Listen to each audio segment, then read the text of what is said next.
Goeienaand en wat 'n voorreg vir my om u te groet in 2026. Wow, die Here het ons kragtig in 'n jaar wat verby is gelei en ons ook 'n nuwe jaar gegee waarin ons op 'n wonderlike wyse weer eens saam met ons God kan wandel. En ons wil u nooi om hierdie jaar werklik tyd te spandeer in gebed. Om deel te word van ons 10 dae van gebed. Daar's een wat ons uitgestuur het op van die RWR, ook daar's een wat van die konferensie afkom. Maar ons wil u nooi om hierdie jaar te begin met gebed. Kom ons buig saam die hoofde. Ons Here Jesus, dankie dat ons nou kan stil word voor u. Lei ons bid dit in Jesus, ons verlosser se kragtige naam. Amen. Nou, ons as Christene ken die belangrikheid en noodsaaklikheid van gebed. Ons ken dit. Ons weet ons moet bid en ons weet daar's 'n God wat na ons gebede luister en ons sal verhoor wanneer ons eerstens volgens sy wil bid en tweedens wanneer ons opreg ons harte voor hom en teenoor hom uitstort en in die geloof bid. En ons bid, maar baie keer gebeur niks nie. Of dinge werk nie uit soos waarvoor ons bid nie. En dit maak nie vir ons sin nie, inteendeel dit maak ons moedeloos. Maar ook traag om werklik te bid, of meer om werklik te vertrou dat God my gebede sal beantwoord. Miskien ander mense sin, maar nie noodwendig myne nie. Maar tog gee Jesus ons hierdie vaste versekering as hy vir ons sê in Matteus 7 vers 7 en 8. Bid en vir julle sal gegee word. Soek en julle sal vind. Klop en vir julle sal oopgemaak word. Want elkeen wat bid, ontvang. En hy wat soek, vind. En vir hom wat klop, sal oopgemaak word. En ek dink net in al die kere in my lewe waar ek al na dinge gesoek het. Ek bedoel werklik gesoek het, stigtelik gesoek het, en dan, al was dit baie lank daarna, tog het ek gekry as ek nie opgehou soek het nie. Ek het dit gekry. Of selfs herinner ek my aan die deure waarin ek al in my lewe geklop het.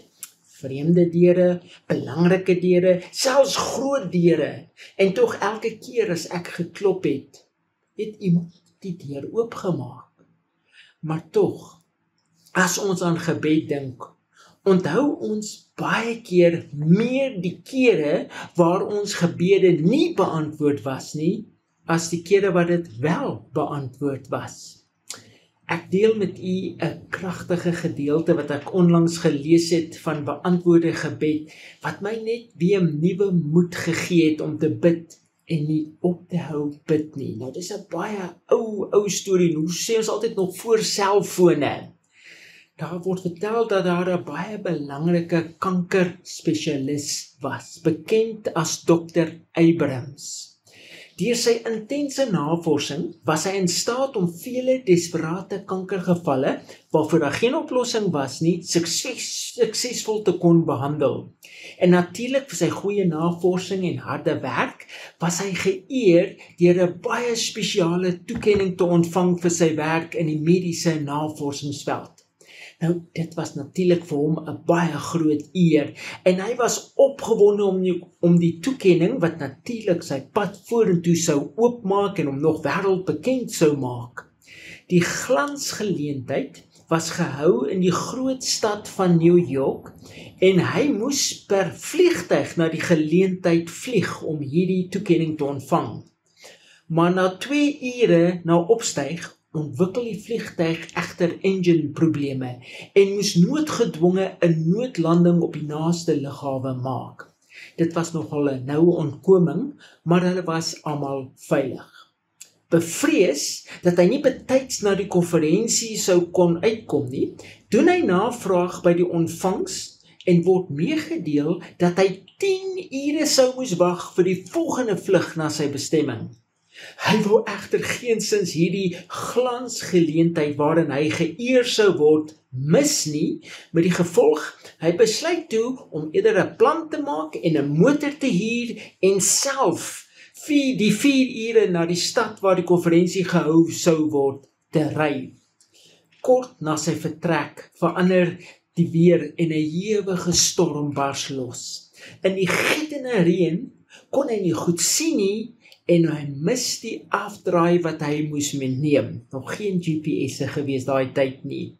En kort voor lank bevind hy hom op 'n verlate pad, met geen idee waar hy is nie, terwyl hy koorsagtig na enige teken van beskawing soek. Ten einde laasens sien hy 'n klein bouvallige huisie en uit radeloosheid besluit hy om te stop en vir hulp te vra, want ek bedoel, wat kan hy nou doen? Hy klop aan die deur en 'n mooi vrou maak die deur oop.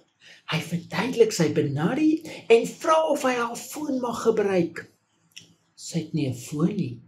Sy nooi hom egter in om te wag totdat die storm bedaar.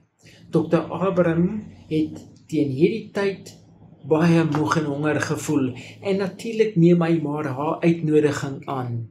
Sy bied hom ietsie te ete aan en iets te drinke en nadat hy weer sy kragte teruggekry het en 'n bietjie kalmer geword het, nooi sy hom om saam met hom te bid of saam met haar te bid. Wat? Te bid? Daar's nie 'n manier nie. Hy glo nie in gebed nie, maar in harde werk. Terwyl hy sy tee drink, sien hy egter hoe hierdie vrou by 'n klein seentjie se bedjie gaan kniel en bid. Hy kry toe dadelik so 'n bietjie skaam vir sy harde optrede en besef toe dat sy dalk mag hulp nodig hê en ek bedoel hy's tog immers 'n dokter.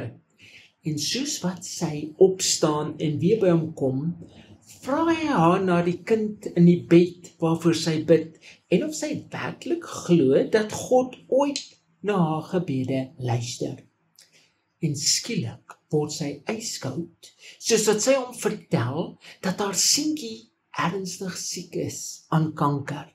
Hulle het haar aangeraai om 'n sekere dokter, genaamd Dr. Abrams, te gaan sien, wat haar seun sou kon help.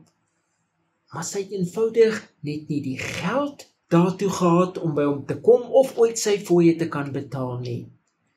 God het nog nie haar gebede beantwoord nie, maar sy het verseker geweet, hy sou 'n weg open en dat sy nie sal toelaat dat haar vrese haar geloof sou oorkom nie.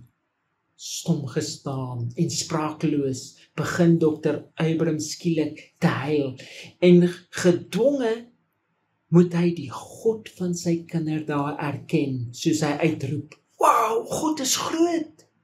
En hy vertel die vrou al die voorafgaande gebeure, die onklaar vliegtuig, die donderstorm en hoe hy sy pad verloor het om juis by haar uit te kom en dat hy Dr. Abrams is.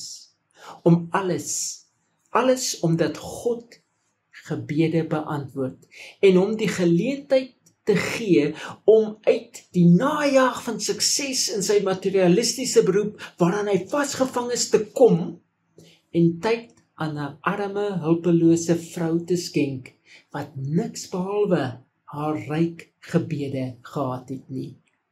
Wow, wat 'n God! Wat 'n God wat omgee, ons gebede verhoor en op maniere werk wat baie keer vir ons onverstaanbaar is. Nou God antwoord miskien nie jou gebede op die manier wat jy dit dalk wil hê nie, maar hy antwoord op die manier wat hy weet die beste vir jou sal wees. Agter die skerms sal hy mense beweeg, storms laat gebeur, omstandighede en 1000 ander dinge beskik om jou gebede vir jou beswil uit te werk. Daarom moenie moed opgee nie. Bid sonder ophou. Bid sonder ophou. Hou aan vra en vertrou God. Ek bedoel, ons God het 1000 maniere om ons gebede te beantwoord waarvan ons niks weet nie. Kyk op, hou jou oë op Jesus gefestig hierdie jaar, elke dag. Hy gee om vir sy kinders. En hy luister na elke gebed, na elke smeking, na elke hulpgeroep. Mag jou gebede vol lofprysings en danksegging wees vir die God wat gebed hoor en verhoor. So kom ons bid hierdie jaar baie meer saam. Nooi uit om na die 10 dae van gebed. Volg ons asseblief, volg die AWR sin of die konferensie sin, maar kom ons spandeer tyd in gebed. Kom ons maak ons oë toe. Here Jesus, dankie dat U ons God is, maar meer nog, dat U in U liefde na U kinders luister. Dat U na ons gebede luister, dat U oor wakker is om elke hulpgeroep te kan hoor en ook te kan verhoor. En ons wil as Magaliese gemeente na U toe kom en vra Here dat U ons sal help om te bid. Dat ons hierdie jaar werklik na U toe sal kom in gebed soos nog nooit voorheen nie. Ons weet nie wat vir ons voorlê nie, Here, maar deur gebed en om aan U vas te hou, sal U ons deurdra.